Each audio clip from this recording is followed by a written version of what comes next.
Now, folks, E3 can tend to be a place of great exaggeration and hyperbole as people try to get very excited about their games and stuff like that. But I want you to know, Homer Ibarra really is sickly addicted to golf. It is kind of a problem, and we're worried about him. All right, one of the things you really can't exaggerate about is the success of World of Tanks on the PC as a free-to-play titan. Now, of course, announced at the Microsoft press conference on Monday, World of Tanks is coming to the Xbox 360, and joining me from Wargaming West is Denny Thorley to talk about the move. Denny, welcome to the stage. Hey, Chris, good to see you. So, guys made a big splash at the Microsoft press conference. World of Tanks already has approximately half the population of Earth playing it on PC right now. At least 3/4 of the population in Russia. And now you guys are coming to the Xbox 360. This is a free-to-play tank combat game. And for folks who don't understand what the real thrill of the game is, give us a little encapsulation of what the appeal of World of Tanks is. Yeah, Chris, absolutely. The appeal is our game is based on kind of mid-20th century tanks, and so tank combat is very easy to understand. We basically break our vehicles down into 5 classes, and so everybody's personality is covered, whether they're light, fast, maneuverable scouting people or the guys that want to mix it up with the real heavy brawler type tanks. And there's some specialty vehicles thrown in there that require a little bit different skill sets, so there's something for everybody. And you've got a mix of these tanks, and so one of the keys is your team. This is a team-based game. You know, you're not out there lone wolfing it, right? Or is there a lone wolf mode? You know what? On the Xbox 360, which we built this game specifically for, this is a 30-person game, so it's 15 on 15. If you come see it on the show floor, we've got it dialed down a little bit so the matches are a little bit faster, but it's a huge brawl without a doubt.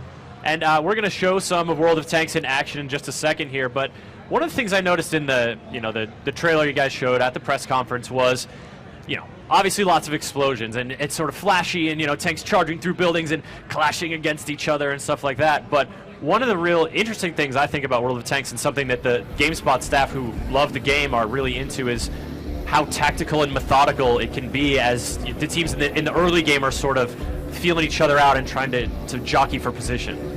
No, you're exactly right. It's interesting in playing the game. I call it multiple layers of the product. And basically, if you came in and you were to play the game and pick up the controller, you would find it very easy to get in and have some success in the game. But in order to invoke team tactics and get to that next layer, understanding the different capabilities of the vehicles and what they're good at, and most importantly, coordinating with your teammates, then the game gets really, really interesting. And that's where the more coordination that you are with a team, the more success you're going to have. And so I guess a natural question anytime a game that involves shooting precisely at things comes from the PC to a console is there's sort of a natural change in input precision. A mouse can be a lot more fine-tuned, precise than an analog stick. And so what kind of adjustments have you guys had to make to preserve that World of Tanks experience onto the 360? That's an excellent question. And with respect to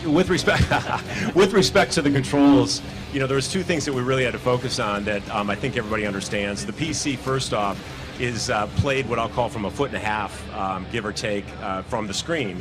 And then you also have one hand on the keyboard and one hand on the mouse.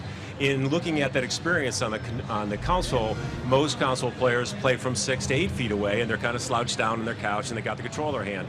Well, fortunately, we made a lot of changes in terms of how we're presenting the game on screen and what the information we're providing, so it's a little easier to understand back on a 50-inch screen. But also on the control element, we were fortunate enough to work with Microsoft, where they've got a phenomenal usability lab. So we tested a bunch of controller configurations to get the precision that our players are going to expect in the Xbox version of this game. That's true. That usability lab, developers have mentioned it to me before, and it just sounds like this wonderful tool for making sure that your game is calibrated for the user experience. Of course, one of the things you got to talk about with World of Tanks is the fact that it's free to play, and we've seen certainly at this E3 and in the past year, the massively popular free-to-play model moving to console, moving to not just next-gen console, but also to the current gen and to Xbox 360. World of Tanks will be free to play. Fire up Xbox Live, you download it, and what do you get? And then what do you then can you pay for? Well, that's a great question. The free-to-play, we actually are calling it free-to-win. we want to make sure our players, the money spent doesn't differentiate their performance on the market and on the field. That's of course always a worry with free to play, is that, you know, if the guy spends $100 on like mega awesome super tank, it's over. I'm dead. But that's not the case. Not with wargaming. No, you have to earn it. The stuff that differentiates yourself on the battlefield, you have to earn. You can't just buy. But with respect to the 360.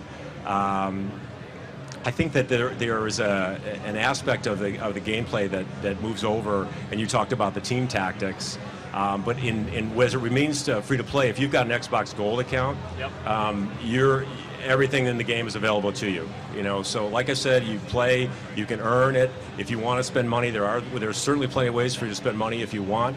But as long as you've got that Gold account, you're down, and even the Silver accounts can play for up to a week. So that works out awesome. So this, we're actually finding we got a number of messages where people are signing up for Gold accounts so they could play in the game. Oh yeah, I bet. I mean, it's, you know, once you got the Gold, it's you're in there, and so the stuff that you can buy, you mentioned that you can also earn it. Give us an example of what kind of stuff you earn as you progress in the game. Some of the consumables in the game, you know, you get XP points. You can using those XP points to do a variety of things in the game to improve your crew, to buy better ammo, to do all those types of things. You can still buy premium tanks. You can, you know, use your Gold that you have to buy the premium tanks, but they won't necessarily make you better on the battlefield because you're also then matched up differently from a matchmaking standpoint. But on the live services, we're going to be taking advantage of all their community. So everything associated with Xbox Live will be integrated into the game, whether it be friends invites and all the achievements and things like that. Okay. So within the Xbox community, you know, you're piping in all that Xbox Live architecture. But what about the World of Tanks community at large? You know, if we have a PC player who's likes World of Tanks, has played some on the PC, wants to maybe kick back a little bit, play it on the couch, is there any going to be any link between your PC World of Tanks and your Xbox 360 World of Tanks? No, actually, the accounts will not be linked. They will be separate. However, they are our best ambassadors. The people that play the PC game, we've had many of them play the game. They really enjoy it. They like it. You hit the nail on the head. It's actually played in a different room in many cases, the living room versus the den or a home office or things like that. And it's a little bit more social because you may be playing with somebody next to you, you know, yelling at you and telling you what to do and things along those nature. So it is a little different, and everybody that has, you know, plays the PC game has enjoyed the Xbox edition. Now I'm looking in the chat here at twitchtv.gamespot and on Twitter for #GameSpotE3 questions, and there, as soon as this demo started, there was a bunch more Russian popped up in the chat. Certainly a testament to your global popularity. But we've got one here wondering about how many tanks in total, like, and talking about the number, the variety of maps. You know, we are just approaching our beta. We're very, very close right now. You'll see news soon that we're coming into beta. We are coming out with 2 nations initially, and then we'll be adding to that accordingly. One of the things in going through beta, in open beta, we have a lot that we want to stress test on the system and we want to understand. The most important thing is that we have a great consumer experience. So in terms of content, while we do have a content plan, one of the things we're interested in seeing is how fast the console players consume the content in comparison to the PC, and then we'll be able to have a better understanding of exactly how we're going to release it. But because you guys have been out on PC for a couple years now, and certainly that has involved releasing new content over the course of that time. So it would make sense to, you know, follow almost a similar model with the Xbox 360. Give people some, and then if they like it, just give them more. Exactly. You know, and you're right. The PC, one of the ways we've built to the 60 million install and happy customers is that we do service it. You know, this truly is a company, Wargaming, we are always making sure that the entire community is got new things to look forward to, new challenges in front of them, and we keep it interesting all the time. Another question here. People praising, actually, the matchmaking of World of Tanks on PC. To what extent is your matchmaking, you know, based on skill or time with the game? Like when I hop in, I lock myself down in my tank. What kind of skill players can I expect to go up against? You know, we are very cognizant of how important that matchmaking is. That to some degree, that's some of the secret sauce and attributes to some of our success. So, you know, the most important thing, particularly when you're early on in the game, that we want to make sure that you have a great experience.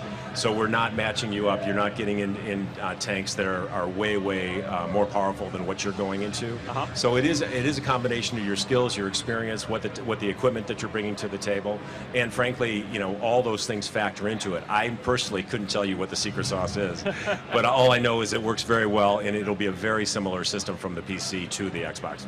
All right, well, certainly a lot of people clamoring to see what World of Tanks is all about if they haven't experienced it yet. You mentioned the beta earlier. When is that coming down the pipe? You said soon, like talking a month? They can sign up. They can sign up right now, and if you gave me a call in a month, I think you would be a happy beta player. All right, and so beta coming soon on the Xbox 360 and full release coming later this year? No, we haven't announced a specific date for the full release, primarily because we were not sure what we're going to learn during the beta. Okay, but as soon as we get a handle on that, we're real confident that it's going to be in the not too distant future. So, but we were not committing to specific dates. Yeah, I imagine coming from the PC platform, not the luxury of a beta, but the value of a beta and the value of getting scaling up and sort of using actual gameplay data to fuel your rollout approach. Is that interesting on the 360? Right. I'll just give you an example there. The maps would be a great example. We know how balanced the maps are. We have thousands of gameplay data to indicate how balanced the maps are. So we have a huge edge going into beta because we know that information. But there's also a fair number of things that we don't know, in just in terms of how the ecosystem is going to be different. We are going to be collecting and doing a number of things different in the game that's going to require us to understand the loads on the servers and things of that nature. All right, so World of Tanks slated for Xbox 360, not the Xbox One.